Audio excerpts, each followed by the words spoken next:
Welcome to another video. और ये है ब्लैक क्लोवर की मूवी का रिव्यू जिसका नाम था ब्लैक क्लोवर माहोतेनो केन जापानीज में, और इंग्लिश में था ये black clover sword of the wizard king, और हिंदी में ब्लैक क्लोवर जादूगर बादशाह की तलवार। जो सुनने में काफ़ी ज़्यादा ऑकवर्ड लगा, मतलब इसको ये लोग विज़र्ड किंग ही कहते थे तो भी चलता, इतनी इंग्लिश चलती इंडिया में, या जादुई राजा। वैसे आप सजेस्ट करो मैं कमेंट में कि इसका नाम क्या और हो सकता था हिंदी में, या फिर इसे सिर्फ विज़र्ड किंग छोड़ देना चाहिए था। पर ओवरऑल अगर आप इस मूवी को देखना चाहते हो तो इसको आप देख सकते हैं हिंदी में नेटफ्लिक्स पे जाकर, मतलब बहुत सारी भाषाओं में वहाँ पे ये अपलोडेड है, जो शायद गेम चेंजर हो सकता है नेटफ्लिक्स के लिए। अगर हिंदी व्यूअर्स ज़्यादा वहाँ पे आए तो और भी एनिमेस हिंदी में आ सकते हैं, या फिर बहुत सारी चीज़ें चेंज हो सकती है। तो इस डिस्कशन को यहीं एंड करके चलिए चलते हैं आगे रिव्यू की ओर। तो कहानी शुरू होती है 10 साल पीछे से, जहाँ बहुत सारे मैजिक नट्स देखे जाते हैं और उन लोगों ने मिलकर किसी को पकड़ा हुआ है, जो था उस समय का विज़र्ड किंग, जो कुछ करने की सोच रहा था और जो गलत था, जिसको देखते हुए सही मैजिक नट्स को रोकने आते हैं। जहाँ जूलियस कहते हैं कि तुम्हारे मैजिक खत्म होने वाली है तो हार मान लो, लेकिन वो हार नहीं मानने वाला।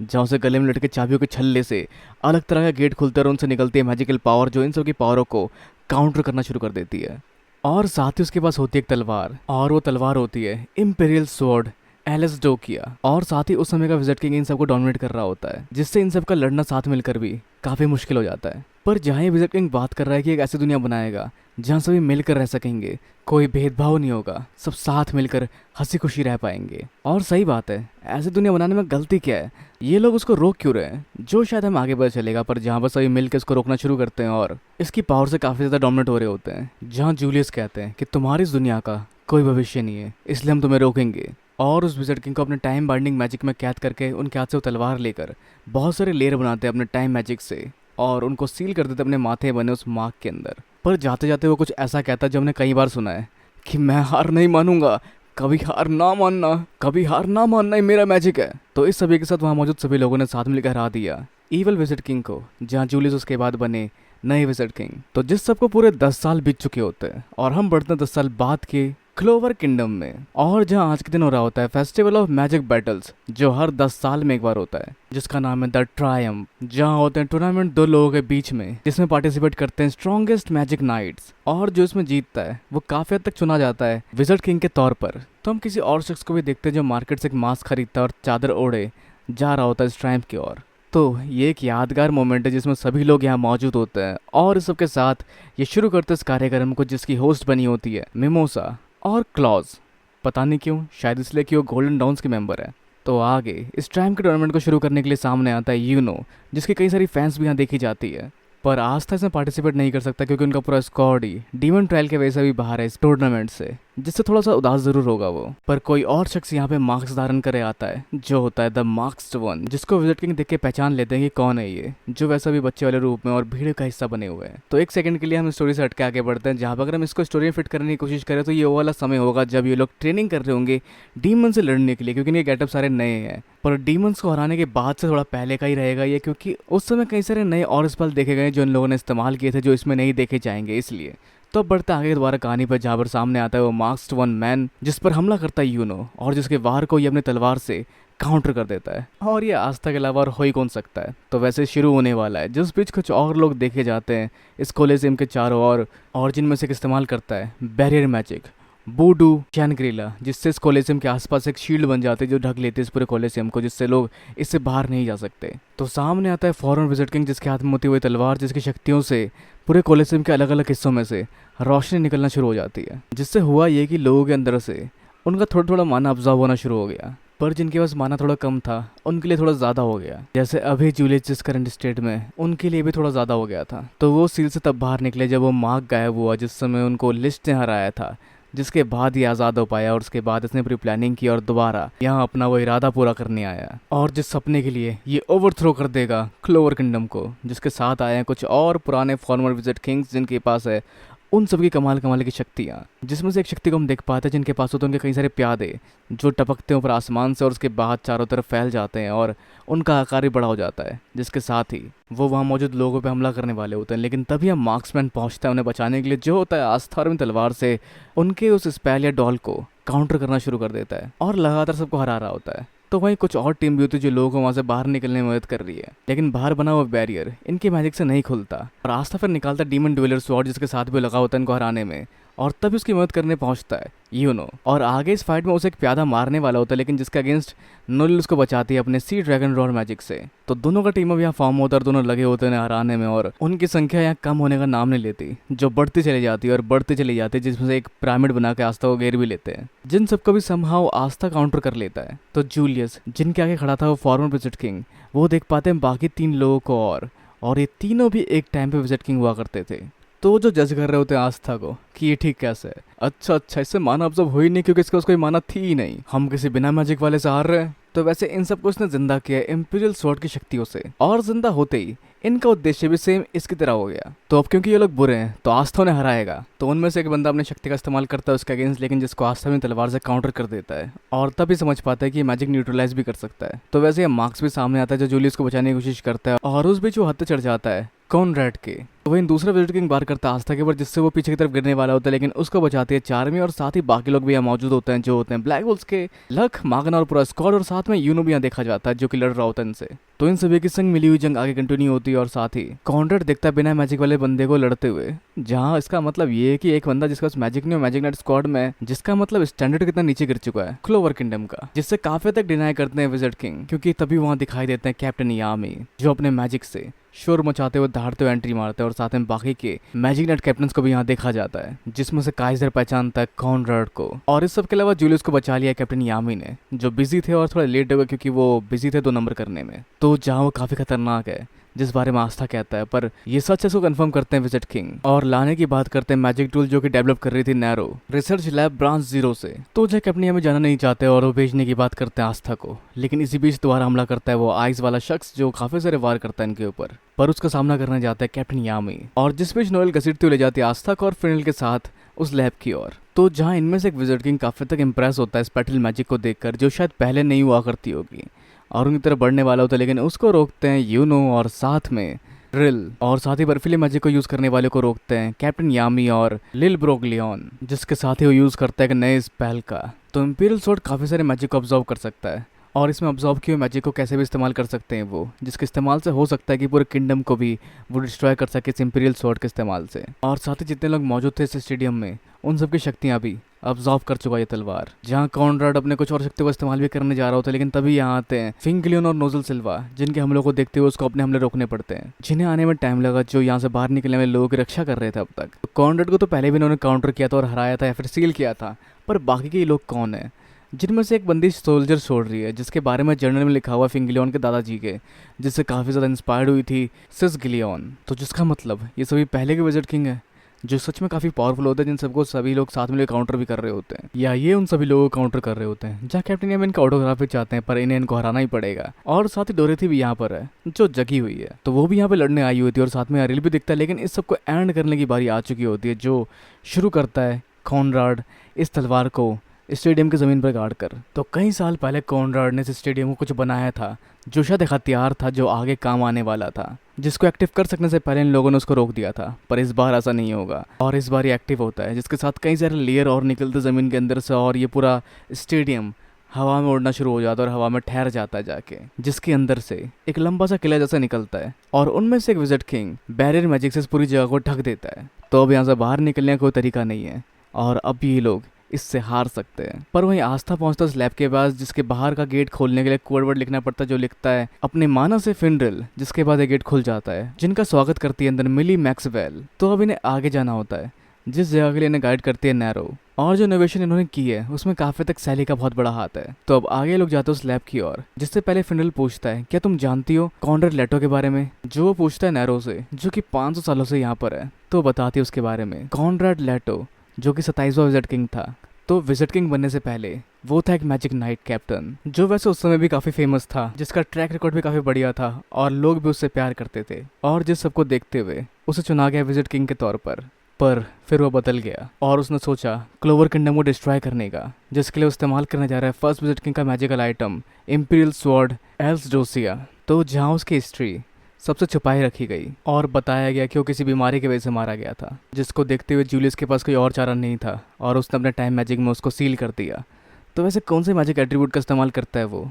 उसका मैजिक एट्रीब्यूट है की मैजिक, जो अपने की मैजिक से मैजिक स्पेस खोलता है और उसके अंदर बहुत सारे मैजिक एट्रीब्यूट वो इकट्ठा कर सकता है, जैसे मैजिक टूल और ग्रीमोर्स की शक्तियां भी। और पूरा का पूरा मैजिक तो ऑब्जर्व कर ही सकता है वो दूसरों का मैजिक चुरा कर उन पर उसका इस्तेमाल भी कर सकता है जैसे वो चाहे वैसे। तो वैसे इनके लैब के अंदर का सफर काफी लंबा होता है। तो ये जो चीज लेने आए लैब के अंदर से वो है वो मैजिकल आइटम जो इस इंपीरियल स्वॉर्ड को कंट्रोल कर सकती है। फिलहाल तो ये भी एक प्रोटोटाइप ही है, लेकिन मजबूरी में इसका इस्तेमाल करना पड़ेगा। पर इनके रिसर्च लैब के अंदर पहले ही पहुंच चुका होता है कॉनराड, जो सैली पे हमला कर चुका है और उनके इस मैजिक आइटम को तोड़ देता है। जहाँ सैली को जख्मी देखकर आस्था उस पर वार करने जाता है, लेकिन पहले वो वहां से हट चुका होता है, जिसके बाद वो हमला करता है नोएल, आस्था और फिनरल के ऊपर, और साथ ही अपनी मैजिक से आस्था को पत्थरों के बीच में कैद कर देता है। और वो वैसे यहाँ तक इसलिए पहुंच पाया क्योंकि उसने मैजिक चुराई थी मार्क्स की, और मेमोरीज के थ्रू वो यहाँ तक पहुंच गया। और फिर इन्हें दिखाता है विजुअल किंगडम की, जहाँ प्रिंसिया नाम की फॉर्मर विजिट किंग किंगडम पर हमला कर रही है और कह रही है हार मान लो और अपना मैजिक ट्रिब्यूट के तौर पर दो हमें, तुम्हारे बचने का कोई चांस नहीं है। और इनकी ऑब्जर्व की हुई शक्ति उस तक पहुंच रही है इंपीरियल स्वॉर्ड के थ्रू,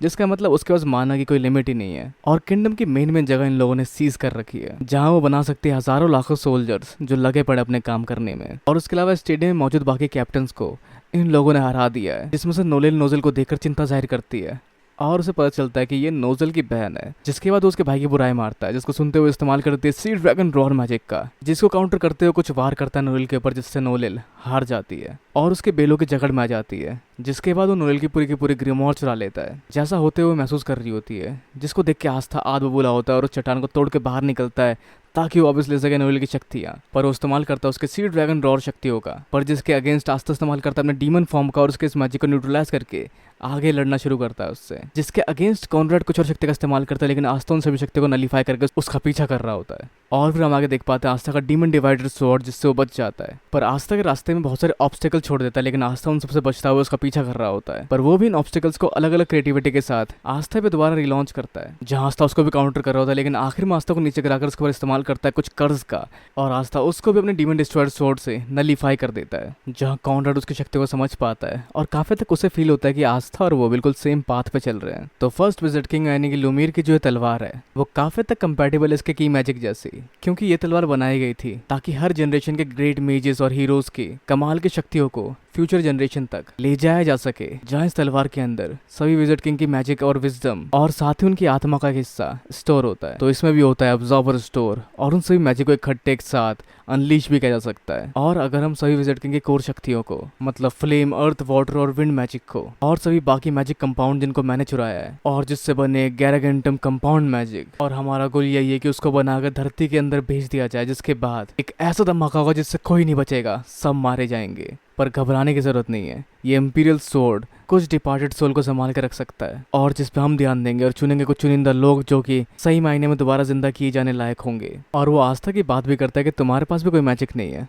तुमने भी काफी भेदभाव का सामना किया होगा, तो इसी को सॉल्व करने के लिए हम पहले सब कुछ डिस्ट्रॉय करेंगे और चुनेंगे दोबारा चुनिंदा लोग जो दोबारा जीने लायक होंगे। हमारा साथ दो आस्था, एक ऐसी दुनिया बनाने में जहाँ सब सबकी इज्जत करते हो, सब साथ मिलकर हंस सके। जैसा एक किंगडम आस्था ही बनाना चाहता है, लेकिन उसका मेथड काफी तक अलग है और वो उसे रिलेट नहीं करता, और इस तरह से किंगडम बनाने में उसकी एक्सपर्टीज नहीं है, इसलिए वो आउट होना चाहता है और हमला करना शुरू करता है कॉनराड के ऊपर और कहता है कि एक विजिट किंग किंगडम को बचाने के लिए होता है, उसके लोगों को बचाने के लिए होता है, ना कि इन सब कामों को करने के लिए। कॉनराड को एक नई दुनिया बनानी है, और जो उस दुनिया में उसका साथ नहीं दे सकते वो उसके किसी काम के नहीं है। जहाँ पे हमला करना शुरू करता है वो आस्था के ऊपर भी, और आस्था उसको रोकने की कोशिश करता है, जहाँ पे उसका एक वार कॉन्ट्रैक्ट को लगता भी है और उसकी चाबी उसके उस वार से डिस्ट्रॉय हो जाती है। जिसके बाद वो गुस्से में आके कहता है आस्था तुम समझते क्यों नहीं, मैं जानता हूँ तुमने महसूस किया है धोखा, भेदभाव इस किंगडम के अंदर, चुनो तुम हमारे साथ जाओगे या हमारे खिलाफ जाना चाहोगे। और जिसके बाद बहुत सारे मैजिक एट्रीब्यूट को इकट्ठा करके वो इसका वार करना शुरू करता है आस्था के ऊपर, जिससे आस्था की हालत काफी ज्यादा खराब हो जाती है। तो आस्था की उस हालत में उसके पास खड़ा होता है कॉनराड,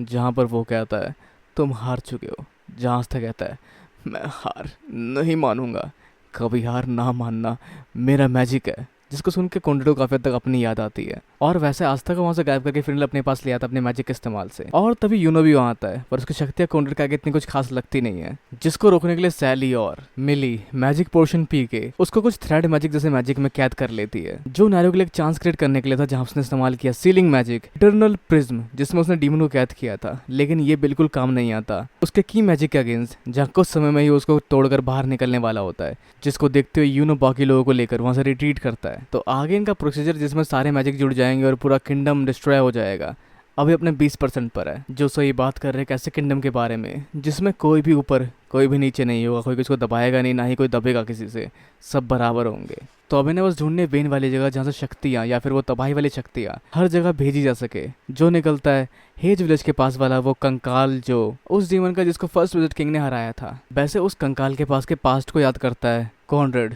जहाँ वो और जूलियस बैठ के बात कर रहे होते हैं कि मेरा मैजिक काफ़ी तक यूजलेस है जब तक मैं किसी और से मैजिक बोरो नहीं करता, इसलिए ये सब मैं ही खत्म करूंगा और एक दिन मैं इस किंगडम को बदल के रहूंगा, क्योंकि कभी हार ना मानना मेरा मैजिक है। तो अब आगे बाकी लोग जो जख्मी हुए थे वो पहुंचते हैं गोल्डन डॉन के इमरजेंसी शेल्टर में, जहाँ से वो लोग बाहर निकल पाए थे क्योंकि वहाँ कैप्टन यामी ने डायमेंशन स्लैश से उन लोगों को बाहर निकाला था, जिस बारे में मिमोसा बता रही होती है। पर उसके बाद जो हुआ उसको नहीं पता, और अगर वो लोग यहाँ नहीं पहुंचे तो अब भी वो उस कैसल के अंदर होंगे। वैसे जो उस कैसल के अंदर ही है जैसा कॉनरेड ने बताया था। तो अपनी जख्मी हालत के बावजूद आस्था वहां से जाना चाहता है ताकि वो बचा सके किंगडम को, जिसको लोग डिस्ट्रॉय करने वाले हैं कल शाम तक। कल शाम बस उतना ही समय इनके पास, जिसको सुन के सामने आता है वहाँ और कहता है हम सब मारे जाएंगे, हम सबको यहाँ से बाहर निकल जाना चाहिए, क्या पता हार्ट किंगडम हमें अपने वहाँ शरण दे। जिसको सुन के बाकी लोग भी ये सोचते हैं कि हमें भी यहाँ से जाना चाहिए। वैसे भी वो फॉर्मर विजिट किंग है, उनके आगे हम क्या ही कर पाएंगे। और साथ ही जूलियस भी गायब है कि हम कुछ कर भी पाएंगे। जहाँ आस्था कहता है अगर हम सभी हार मान जाएंगे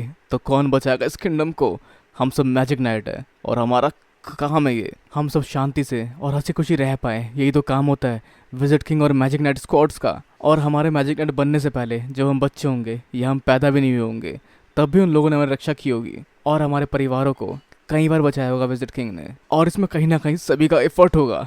और मैं हाथ पे हाथ धरे नहीं रह सकता, क्योंकि अभी मेरी बारी है बचाने की लोगों को, विजिट किंग को और अपने कैप्टन्स को बचाने की। और ये सिर्फ मेरा नहीं, हम सभी का मौका ही है। मैं अपने चोटों को अपने जोश से हील कर दूंगा और एक बार फिर हम उनका मुकाबला करेंगे। जहाँ उसको सपोर्ट करने उसके दोस्त आते हैं आगे, और उसके बाद वो कहता है चलो साथ मिलके रोके कॉनरेड को। पर इसमें उनको ज़बरदस्ती घसीटना नहीं चाहता, और अगर सेके की तरह कोई जाना चाहता है हार्ट किंगडम तो वो जा सकता है। पर अगर कोई भी साथ जुड़ना चाहता है तो ज़रूर साथ दे, और जिसके साथ सभी वहाँ तैयार होते हैं आस्था का साथ देने के लिए। हम लड़ेंगे अपने कैप्टन इस किंगडम को विजिट किंग को बचाने के लिए, और यही है वो मौका जब हम अपने लिमिट को सरपास करेंगे। तो वैसे सब मान जाता है सिवाय बाहा के, जो इस पर नहीं पहुंच सकता और उसे निकलना पड़ेगा यहाँ से। जैसे वो गेट के पास पहुंचता है गेट ब्लास्ट हो जाता है और इस गेट को फाड़ के निकलती है सिस गिलियन, जिसको देख के आस्था बस एक गलती करता है और कह देता है सिस गिलियन, जिसके वजह से उसको पकड़ लेती है, लेकिन बताते हैं कि वो ट्रेनिंग करने गई थी जिससे मुझसे ने देखा यहाँ काफ़ी कांड हो गया। और फिर उससे मिलने आया मार्क्स, और साथ ही कैप्टन वेंजेंस और कैप्टन प्रेइंग मेंटिस भी गए थे किसी मिशन पे साथ में, तो दोनों को भी यहाँ बुलाया गया और साथ में ऐसे कुछ हुआ शार्लेट के साथ भी। तो वैसन की टीम ने उस जगह निगरानी रखी जहाँ ये जान पाए कैप्टन यामी और बाकी लोग जिंदा है। तो उनको पकड़े रखने का मतलब क्या बनता है, तो जिसका रीजन है कि उनको उनकी एनर्जी चाहिए जो उनकी तलवार से बाकी उनके टीममेट्स को ट्रांसफर करती जाएगी। तो जिसको देखते हुए इनके पास ज़्यादा समय नहीं है, इन्हें जल्दी उन लोगों को बचाना पड़ेगा, इससे पहले उनकी सारी एनर्जी ड्रेन कर ली जाए। और तब यहाँ चार्मी आती है आस्था के सर पे और उसको खिलाती है केक, जिसको खा के आस्था थोड़ा बहुत हील हो जाता है। और वैसे यहाँ बाकी ब्लैक बुल्स के मेंबर भी देखे जाते हैं, पर ब्लैक बुल्स का हाइड आउट अभी भी ट्रैप में है जिसके अंदर फंसे हैं गोल्डन और हेनरी। तो वैसे इन्हें जीतने के लिए विजिट किंग की उस तलवार को डिस्ट्रॉय करना पड़ेगा। तो फिलहाल के लिए यही उम्मीद है, जहाँ उस तलवार को डिस्ट्रॉय करने से शायद बाकी विजिट किंग्स भी न्यूट्रलाइज हो जाएंगे। सभी तैयार होना शुरू होते हैं इस जंग के लिए, जहाँ चार ही बनाते सबके लिए खाना ताकि उनका माना रिकवर हो सके, और वेनेसा बनाती है आस्था के कपड़े। तो पहला काम है इनका ब्लैक बुल्स का हाइड आउट को रिट्रीव करना, जिसके लिए पहुंचते ये लोग वहाँ पर, और जिसकी शुरुआत करते हैं कैप्टन शार्लेट और कैप्टन जैक द रीपर। तो वैसे ने ब्लैक बुल्स का हाइड आउट इसलिए रिट्रीव करना था क्योंकि इनका बेस बहुत सारे लोगों को साथ में इकट्ठा सेफली आगे तक ले जा सकता है, और साथ ही उनका मैजिक न्यूट्रलाइज करने के लिए आस्था की जरूरत भी पड़ेगी।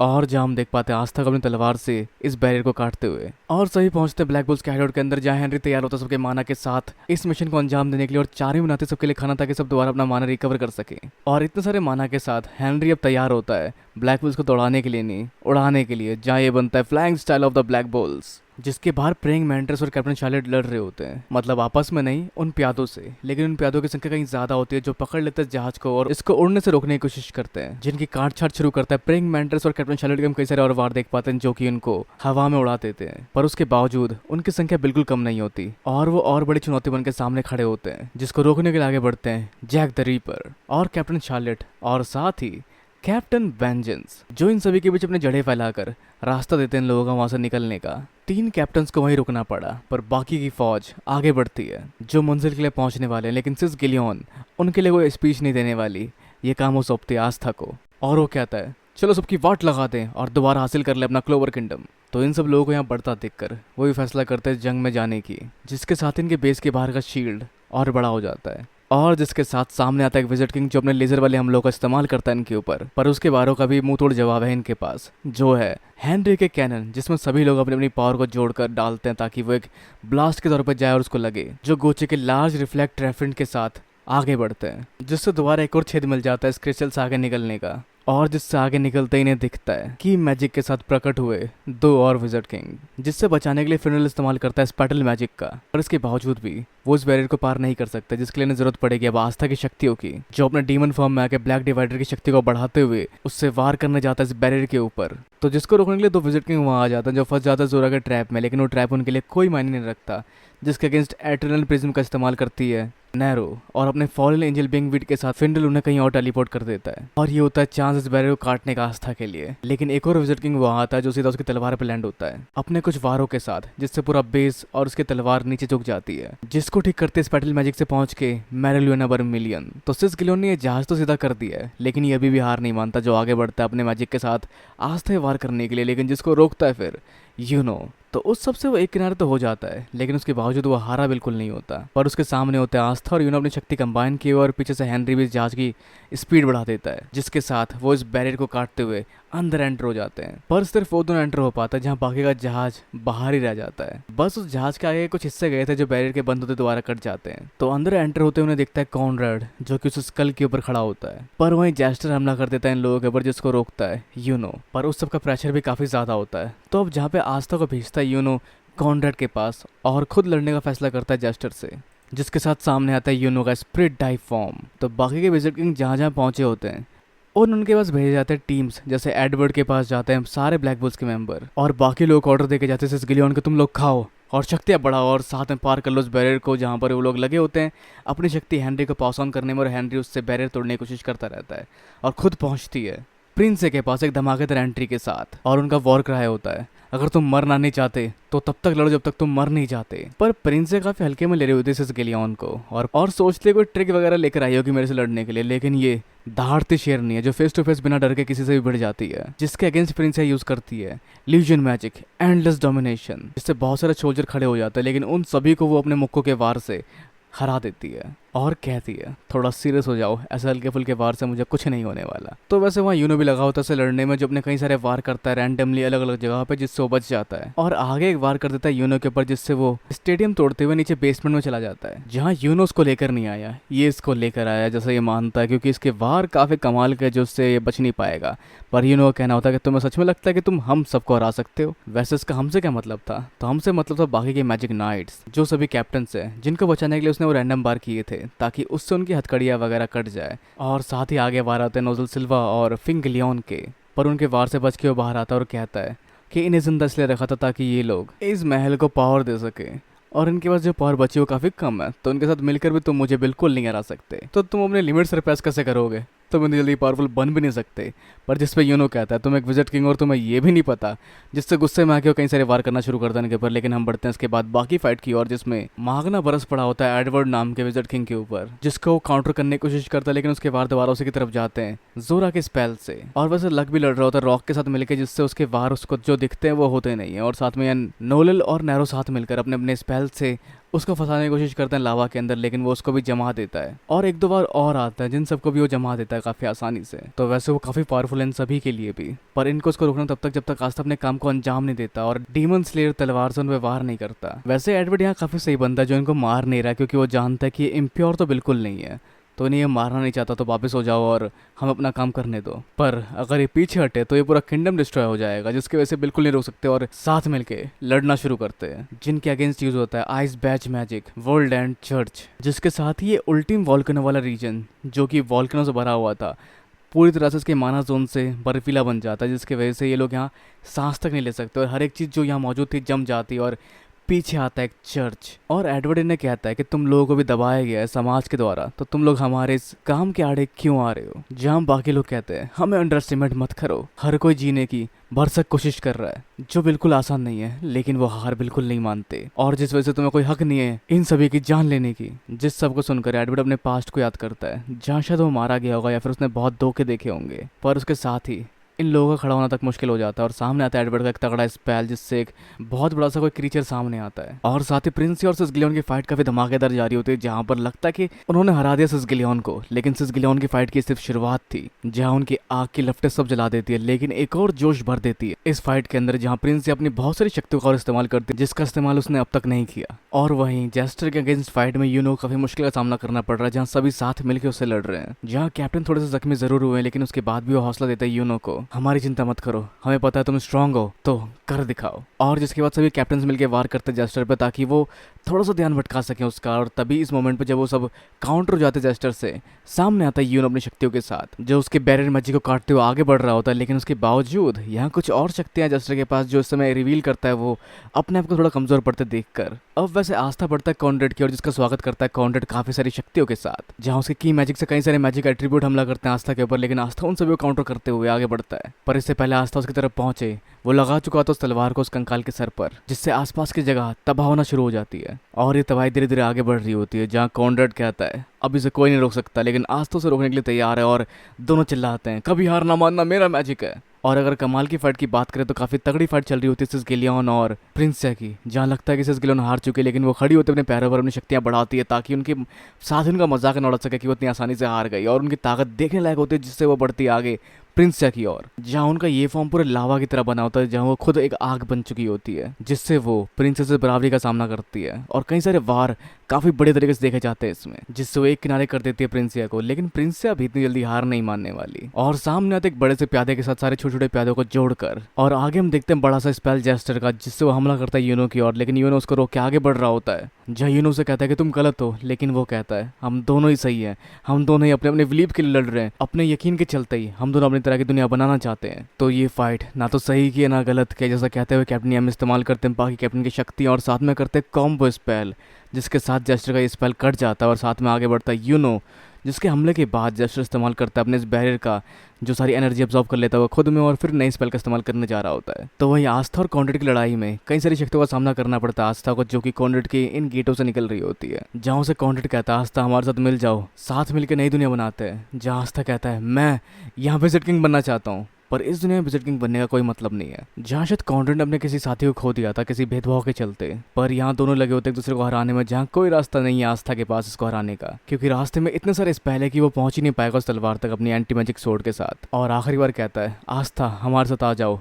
और तुम उस नई दुनिया के विजिट किंग भी बन सकते हो, पर बिल्कुल नहीं, तुम सिर्फ विजिट किंग अपने मेरिट से बन सकते हो, यहाँ और कोई तरीका नहीं है। जिसके साथ आस्था लड़ना शुरू करता है आगे अपने डीमन फॉर्म के साथ, और फिर भी कोई रास्ता नहीं मिला तो मैं खुद बनाऊंगा, जिसके साथ वो वार करने में कामयाब होता है कॉन्ड्रेड के ऊपर, जहाँ वो हर बार अपनी लिमिट सरपास करेगा और उसके साथ ही वो आगे बढ़ रहा होता है। जहाँ कॉन्ड्रेड कई सारे और वार आते हैं जो उसको रोकते हैं, तो जिसपे कॉन्ड्रेड कहता है अच्छा तो तुम हमारी तरह नहीं सोच सकते,